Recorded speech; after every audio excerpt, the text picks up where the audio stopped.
everyone, this is April, the artist behind InvokeArtSense. Today I bring you an unboxing. So this is Artsnacks, and if you notice, if you've been around on my channel for a second or two, you would know that I have gotten Artsnacks but the plus before, and I recently downgraded to the regular size.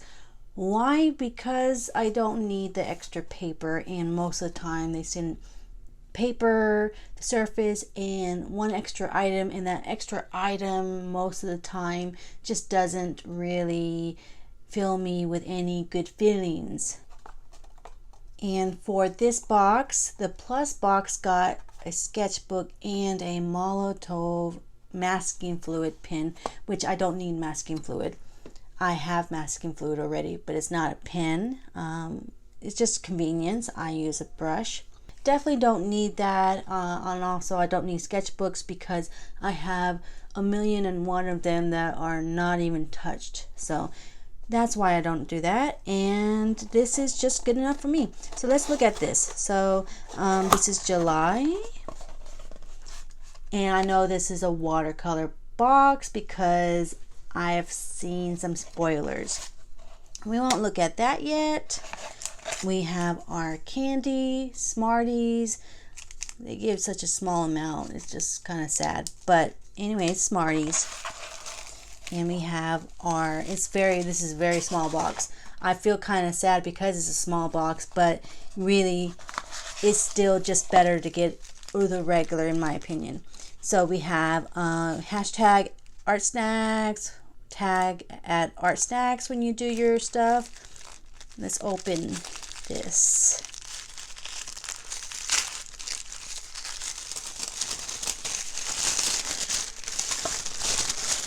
What colors did I get? And I always open it backwards. Ooh. Did I really get black? Okay, no, indigo. I was gonna be sad. Not black. Okay, indigo, I can deal with indigo. Indigo and cadmium red. And red is not my favorite color. Actually, if you look closely, it looks like the paint is shrunk a lot in there. Not this one, just the red. Really weird. I don't have these. These are, what are these called? These are watercolor paints, but they're Kuretake Gansai Tambi, and you can get 36 of them on Amazon for $33 with free shipping. So they aren't really expensive, but they are called professional paints. So I would say they're artist quality. Not sure about the light fastness rating. I couldn't find anything. And we have a brush H2O, a travel one, so it doesn't have like a water regulator thing. I don't use them anyways. I might try to use it for the challenge. I say try. And then there's a warning on here that says do not carry around while filled with water. So don't fill it with water. After you have used it, dump the water. But this is actually a good thing to actually carry when you're traveling. I could use this with my travel sets, my Daleroni travel sets, and it's a good size. It's got a fine point. It's not too small, not too big. Then we have a Plum Chester. It's an 8. Why do I have to get a big one? I don't like the big ones. I actually like 5 or 3. So it's an 8. And this is a new item, I think. Okay, I actually saw someone else get this color, and I said, I hope I get this color. I'm so glad I got this color. Quinacridone Violet. This is the Daniel Smith Extra Fine Watercolor Stick. And I know that these are very pigmented. I have a few watercolor sticks that I got in Korea. Not really knowing what they were, but I use them just like regular watercolor. These are Winsor & Newton professional watercolor sticks. I got Naples yellow here and cerulean blue. So they're much cheaper than the regular pans, and They work just as well to me, and I like them. So I have one here, and it's an awesome color, light fast for sure. And the sticker of the month, that's actually really cool, much better than last month's. And that is all, folks. So what do we have? So the Kuretake Gansai, I don't see them sold singly, but if you got them for 36, it would be 36 colors. It would be 33 on Amazon, and similar on other sites like Jerry's Art and Rama.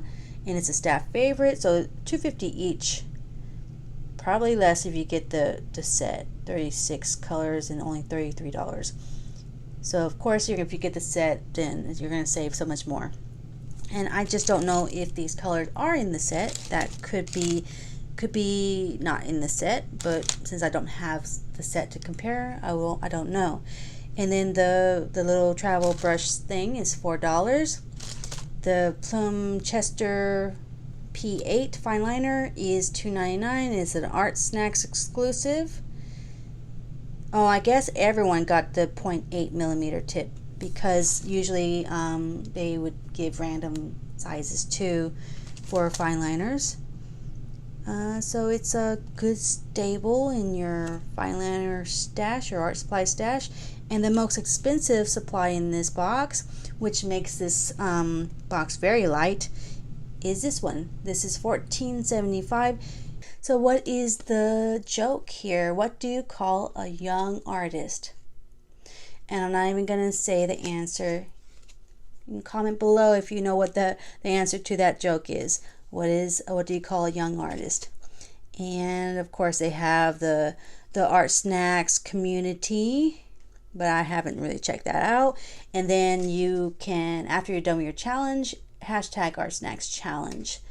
And then of course if you need support at artsnacks.co. And I've always had great service from them, never a problem. Okay, so there's no paper, of course, because I didn't get the plus. First we need a swatch, and for swatching I will use my watercolor sketchbook. And I think this one, well, it's also light fast, but is it water resistant or waterproof?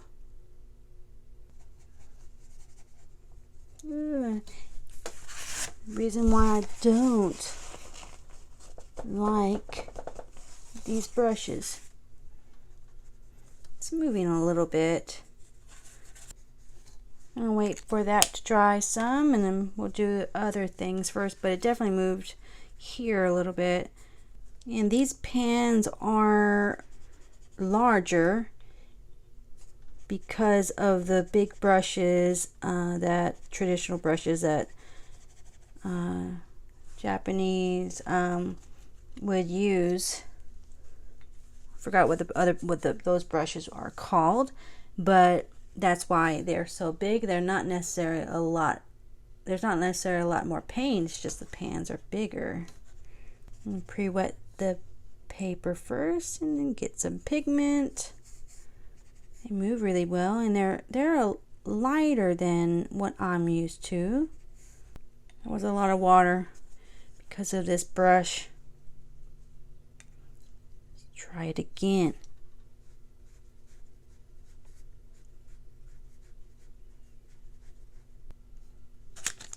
Oh, and there's Chinese and English, so you can see, unless you buy it, if you buy it from the US, Amazon, they'll have English. There's number 2, MC21. Well, they're both MC21.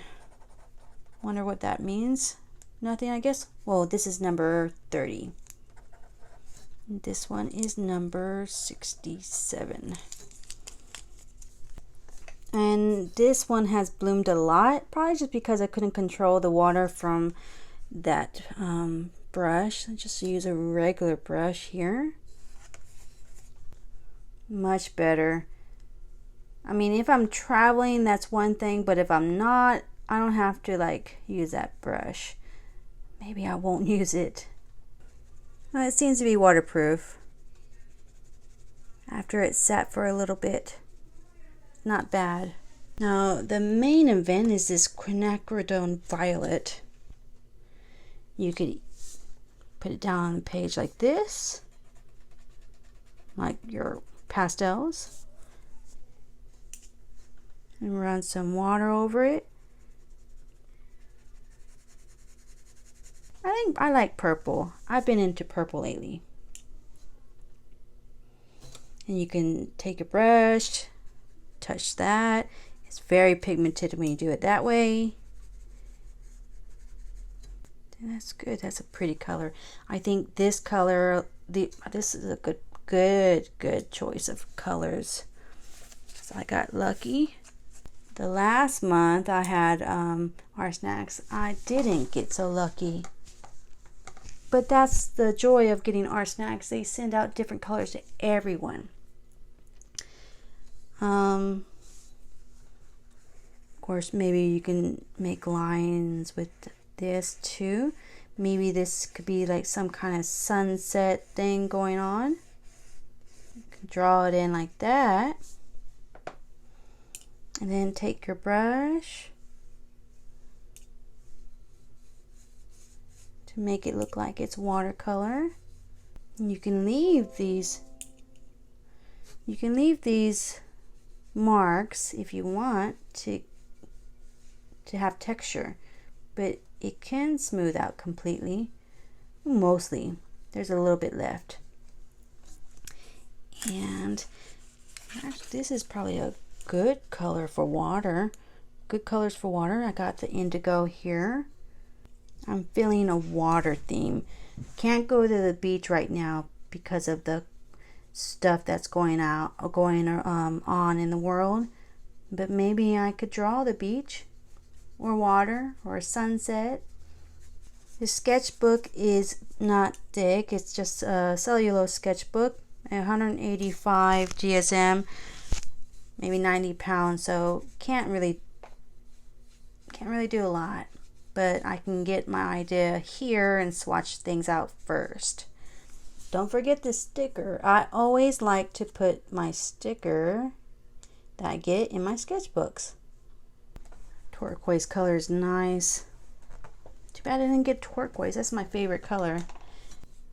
The blue and red makes a nice enough violet, but I get more of a better violet with the quinacridone. And the cadmium gives a nice orangey feel. And when the paper is slightly damp, you can do this too.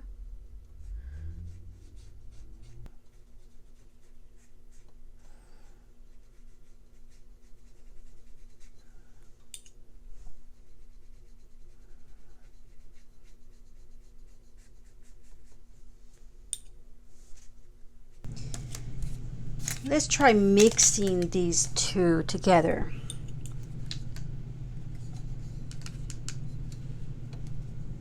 It's actually like a dark purple. It's not bad. It's not really. I think that this one is like, this one's warm and this is cool. So when you mix it, it doesn't get like what, I mean, it looks fine to me. It's not muddy. It looks kind of bad when you in the palette here, but it looks pretty good right here.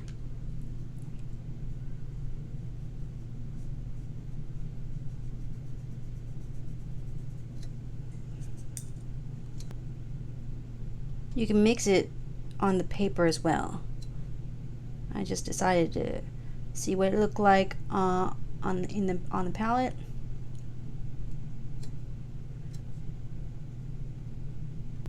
Right, so this makes the mountains here have a nice contrast.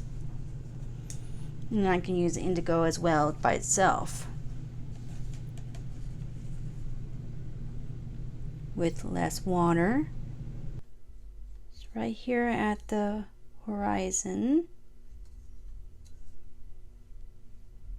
All right. I'm pretty satisfied with this mock-up. And I'm going to do the final piece of water, something of water.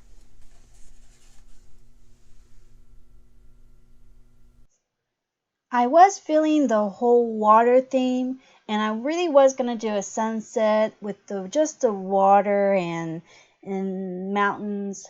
But you know me, if you have been around for a second, I like to always add my figurative work in it somehow. So I did. I have my figure here along with the water. So I have my wave, my sunset, and all that, but the figure is there as well. We don't know, I don't know if she's a mermaid or just a regular human being or some kind of wisp or nymph of some kind, but she is in the water. Maybe this is me wishing I was in the water right now at the beach instead of stuck at home. But yeah, so this is where I went with this. And these paints are really different from Western paints. That's all they really say on the paper they gave us. What I did find out online was that this is like a Japanese traditional paint and it works like watercolor, but it has a slightly different type of binder. And it's vegan, it's not like the animal glue binder Gansai, which is a good thing. So no animals were hurt in the making of these paints. And they just have, just some cons to them. I found them to be really nice, but I use a lot of the Daniel Smith either to mix with them or Daniel Smith alone, especially for the hair. So if I used only the Gansai paint, would I have a different feeling? I don't know. But it does say if you use it very thickly, you would get these weird spots after they dry on the paper because of the binder. So that could be a problem, I think. And these kinds of paints are like your paints that you get, like the Himi gouache paints. They're these Chinese brands and everybody seems to love them, right? But are they true artist quality? I think that they look nice, but they don't actually have light fast ratings online. And when I search for it, they're just, I think some people have done tests for these and they're not very light fast. Half of the colors fade over time. So they're not suitable for, your original art that you hang on the wall. But after you make your art from these paints, as well as Himi gouache, you can, make prints from them, and then the prints will, of course, be archival if you get them printed using a professional G-Clay printing service like I do. And that's what I plan on doing with this. For the original, I do sometimes sell originals that are not light fast, but the price is marked down. But for this one, I probably won't even bother selling the original, but that might change. But of course, I would mark if the products I use will not or are not, truly archival. And that's just not really a good thing that you want to do if you really want to use watercolors for selling like original art pieces. You should try to use something else. But this is good to use for practice, for just any. They're good for anybody who wants to get to know watercolors and you want to just try them out and you're not really intending to sell them. That's fine. But you can also make prints from them. So it's not like you can't make great art with them and then, later make prints. So that's just something to keep in mind. There are good paints. They are good paints, but I don't really think they're truly professional. They are artist quality, but not professional. And I really believe, though, even though I got these two colors and these two watercolor paints, that Artsnacks is one of the companies that really sticks to sending only artist quality and professional products. And these two colors that I am using here, the Kuretake Gansai, I would consider artist quality at least. And I didn't have any skin tone, but I was able to work with this, and from this cadmium red, I was able to make a kind of a peachy skin tone, and that's what I really wanted, and that's all I needed for her, just to give her that mysterious feel. And I did use the masking fluid from the Pibeo because they had the Molotov masking fluid included in the plus. I did that for my box as well, just because that's what they had for the plus. Except for mine is I'm using a brush for it. I used a brush for it, and that's okay. So I would say all together, the only thing I didn't have from the plus box was the sketchbook. But I don't need the sketchbook. I use just the ready cut 300 GSM 140 pound cold pressed watercolor 100% cotton watercolor paper from Strathmore. So this is a very good paper. It worked very good while I was building up the colors, but I really still had trouble making these colors dark enough. The Daniel Smith was very pigmented, that is true, and I was able to build up a good color depth with that.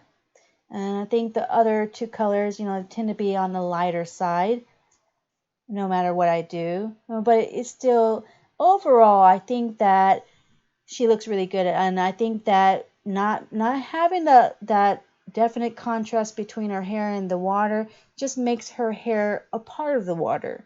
And I really like that effect, that she is a part of the water. Like, she is not just a regular human, perhaps, and she is the water itself. She is the essence of the water, and that works for me. I like that effect a lot, and I'm really happy with this. This is kind of what I'm wanting to work on in the future as well, my figurative themes. So this is a water theme. The last one I had in the last video, I had a bluebird theme. So this is just working with my my idea of my figures. And I have some oil paint coming, water soluble oil paint. I did a lot of oil painting in the past, and that was my focus in university, but I haven't been able to work with it much because of the smell. And I don't have trouble with the smell. It's just I have fish, and that's in the same room as me when I do art, and cannot do oil paint with caustic smelling fumes with my fish. It would probably kill him. And even if I didn't have the fish, I live with my mother, and my mother also can't handle that smell. Even lately, me too, I can't handle the smell. So once I get those water soluble paints, I'll be able to make watercolor portraits and figures like I have before. If you saw in my last video, I had a few giant watercolor paintings on the wall. I'm not going to go that big. Maybe I have a few canvases still, some big ones, but for now, maybe 8 by 10 oil paintings, 11 by 14. That's a good size to start off with. And then the colors I got, they were great. Even when I mixed the cadmium red and the indigo, that worked very well. Normally, that would probably not work very well because cadmium red has that orangey, look to it, and then the indigo is obviously blue, right? So blue and orange are calm, so mixing them can make it very muddy, and it didn't really do that, and it gave me shadows and depth to the piece in some areas, not all. And really, there's not much more I can say about this piece, but oh yes, and then this plunge tester, I almost didn't want to use it, and I should use it since I didn't use that brush, that water brush. You know, I wasn't going to use it. I did say try. I used it to swatch with. I used it when I first started swatching. Does that count? So I decided to go with this, just this black line above the water horizon that will give some interest to the piece, and break up the whole almost monotone colors between the hair and the water. And I think that added much more interest to the piece. And I'm really, really, really loving the softness of her. I did go a little bit softer on the eyelashes compared to my last one from the last video. Not that I didn't like it. I just did a little bit of the plum chester liner around her inner eye, or not the outside lashes, but just the line part. And I am finished. I hope that you enjoyed this video. Like, subscribe, hit the notification bell, and stay around for more figurative work I have coming up, and oil painting fun, hopefully for the next video. Goodbye everyone.